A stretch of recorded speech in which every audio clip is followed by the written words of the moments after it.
Baik, bismillahirrahmanirrahim. Kita nak try elaborate untuk structure content. Structure content ni adalah macam mana kita nak kita tak bolos bila kita sharing sesuatu untuk pembangunan diri. Kita nak benda tu biar sampai setahun. Benda tu kita boleh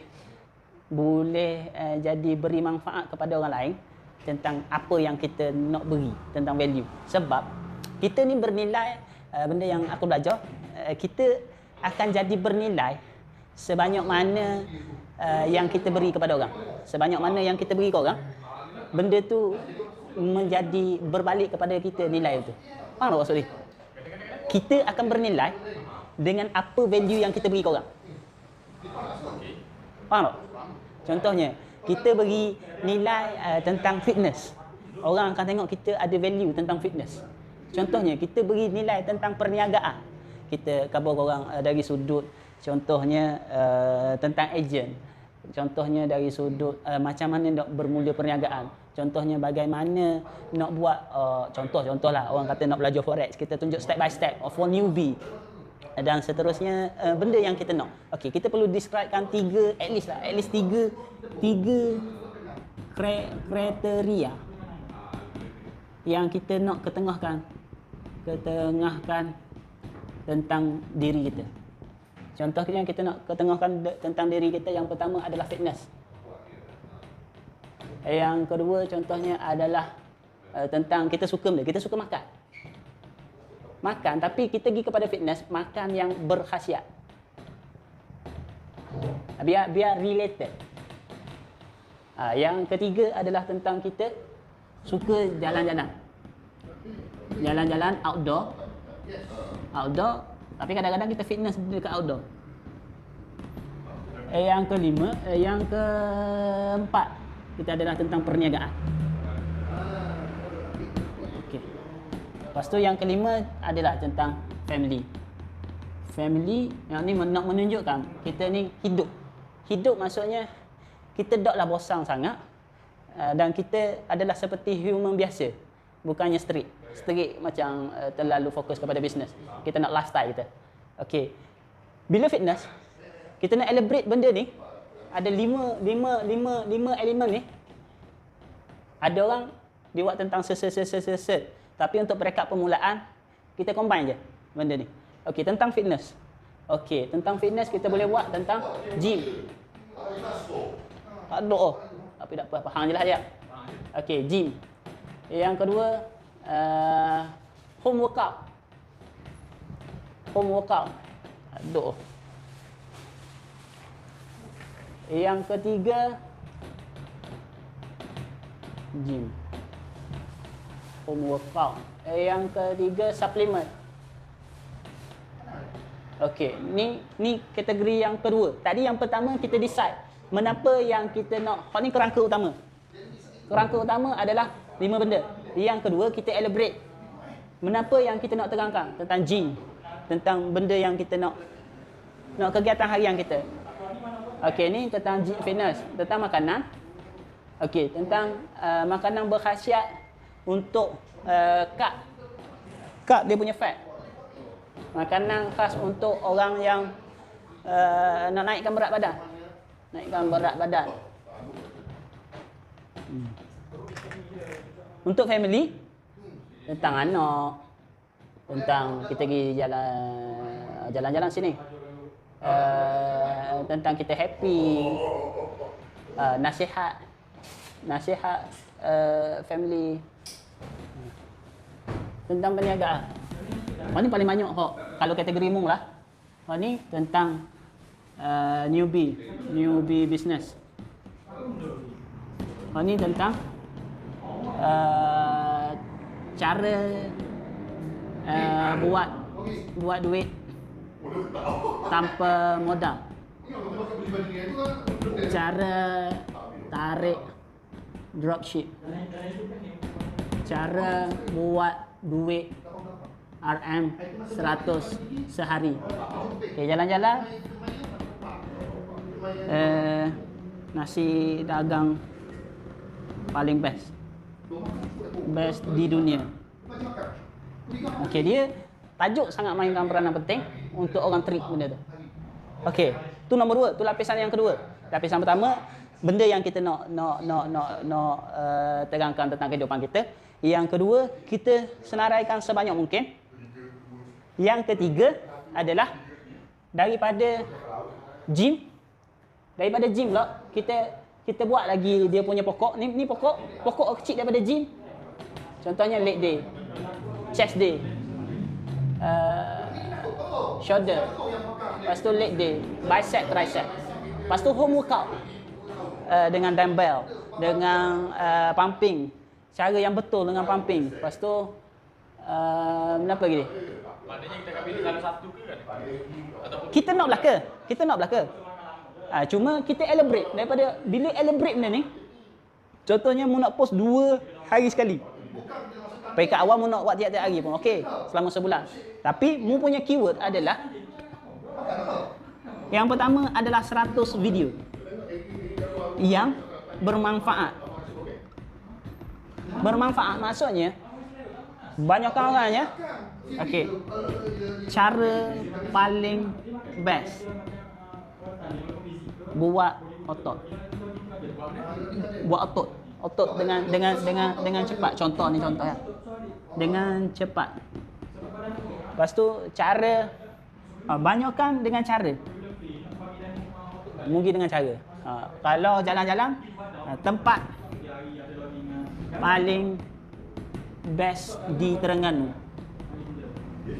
Contohnya mungkin lalu dekat Drawbridge, lepas tu Patah Miami yang orang luar wajib untuk lawati. Pasar Payang apa semua. Tentang perniagaan boleh tak buat 3 kesilapan newbie yang patut dielakkan. Nombor 2 paling teruk. Boleh? Terima kasih. Baik. Selamat. Selamat. Saya Bro saya. Baik tak? Benda ni membuat structure sehingga setahun. Benda ni memang boleh buat setahun dan benda ni geng-geng public figure memang buat benda ni. Kalau tanpa benda ni, kita lost. Tanpa ada jadual ni, kita lost. Maknanya contoh kalau kita buat dah semua, kita akan ulangkan balik ke macam mana? Mu setahun, sebab dalam masa yang buat ni, mu akan ada idea lain. Mu tambah je dalam tu. Mu tambah je dalam buku hok benda mu nak buat. Mu kena benda ni buku dan berjadual. Ni adalah berjadual. Buat benda ni berjadual. Contohnya 2 hari sekali. 2 hari sekali contohnya. Kalau mu nak buat 100 video, bermaksud 200 hari. 200 hari lebih kurang dekat 2/3 tahun. Mu nak post sesuatu tu. 2 hari sekali okey dah, sangat okey dah. Ataupun 3 kali seminggu. Tapi mu kena aim adalah 100 video. Mu buat benda-benda pun, mu nak structure apa semua pun, tapi benda tu biar bermanfaat kepada orang lain. Terutamanya Mansur. Betul. Benda ni kena buat. Mansur kena flashback balik dan tanda dan buat jadual. Dia key dia adalah rancang, start dan review.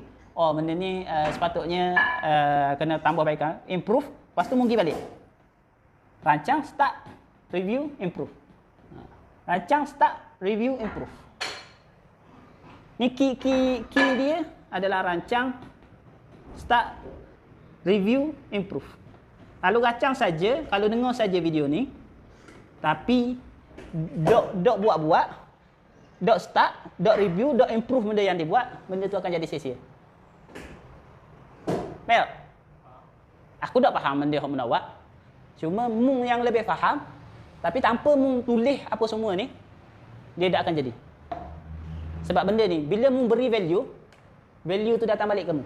Datang dengan keadaan lepas ni, lepas mu beri value, orang tengok mu ada value, bila dan orang trust kamu. Contohnya kayak gini mu nak buat keluar produk ataupun memang mu ada produk dah, mu promote, insya-Allah orang akan jadi balik. Orang akan follow lah. TikTok, video TikTok mu upload balik dalam YouTube. Ataupun mu nak buat upload dalam YouTube, mu nak pergi ke TikTok. Kalau TikTok untuk buat ads 60 saat. 60 saat. Kurang daripada 60 saat. Kok setahu aku lah. Benda nak tanya. Faham tak? Ya, aku pergi kerang ke kasar. Faham? Maknanya ni adalah point. Anak-anak pokok dia tu kita kena bina sendiri lah. Ya, wajib bina sendiri. Mu nak placement mu nak tetapkan dirimu sebagai benda. Macam ke Irfan Khairi, dia share tentang perniagaan, dia share tentang Dubai. Kalau mu perasan, mu follow dia. Dia share tentang family dia, jangan-jangan. Lepas tu dia share tentang perniagaan dia. Lepas tu dia ada segi dia buat OUM education tak? Dia terik untuk perniagaan. Dia bagi value, daripada dia bagi value tu, dia dapat dah duit daripada YouTube, dia dapat dah duit daripada Facebook. Dia dapat duit kan? Dia dapat follower dan dia boleh jualan. Dia multiple income. Kerana sharing. Ni sharing. Macam mana mu nak sharing? Mu kena buat jadual. Macam mana mu nak buat jadual? Mu kena ikut flow ni. Structure content. Mu buat sendiri. Okey. Mu kata dok reti nak ni. Okey, content dia output keluar daripada input. Faham tak maksudnya? Output. Benda yang kita nak share, content yang kita nak share, kita nak ambil mana kalau kita tak tahu? Yang pertama, kita membaca. Akan keluar output. Tu input, membaca input yang akan keluar output benda yang kita sharing balik. Yang kedua adalah kita tengok video kan, tapi kita elaborate versi kita. Yang ketiga benda. Biasanya daripada baca dan daripada video, dua benda tu lah. Kena ada input, lepas tu akan pergi kepada output. Input ni daripada kita baca, dan output ni kita sharing pula. Ya, betul. Sebab adult kita tak ada idea untuk elaborate. Tapi versi kita. Kata jangan, tiga orang seterik, tak boleh gitu. Marah dia orang. At least kita ambil pengetahuan, kita elaborate bersesuaian dengan kita, bersesuaian dengan perniagaan kita. Okey? Maknanya susunan untuk grafik pula ataupun untuk harian posting pula konten ni berdasarkan benda ni lah. Kalau nak buat tiap hari, sebab dia akan mari idea lepas kita posting. Dan benda ni kita akan jadi yang paling penting adalah start. Okey. Yang bagusnya segi aku cuba buat challenge. Sekarang ni aku 25 hari challenge dah. Aku buat 30 days challenge. Bila 30 day challenge kita buat sama, kita tahu benda ni perlu improve, benda ni perlu ditambah lagi. Okey, dalam challenge tu yang paling bagus adalah kena berpartner. Sebab apa kena berpartner? Sebab bila kita upload tiap-tiap hari, partner kita ni tolong tegur, mu dah upload kan? Mu perlu baiki ke dia? Mu perlu betul hak ni kan? Macam aku pula kenapa mu nak perlu tegur? Mu saling tegur aku saling tegur mu. Hak tu bila challenge yang paling bagus kena ada partner. Mu nak tambah segi ada challenge tentang fitness challenge. Challenge ni yang paling bagusnya kita dapat kesan. At least body kita fit daripada gemuk tak ada shape. Sekarang ni adalah sikit-sikit, bukan untuk orang lain bangga, untuk diri sendiri. At least kita jadi sihat. Bila buat challenge. Sangat-sangat bagus. Okey, bila challenge gak kita boleh buat challenge gak tentang perniagaan.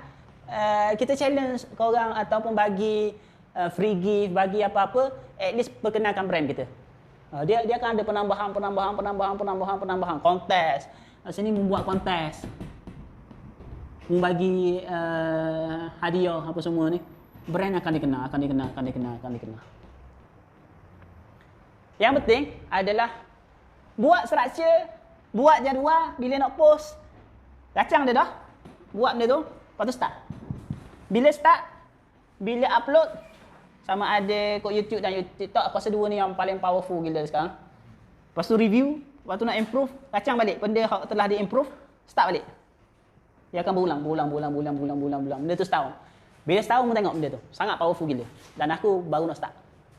Masuk pun baru nak start balik. Ya, betul.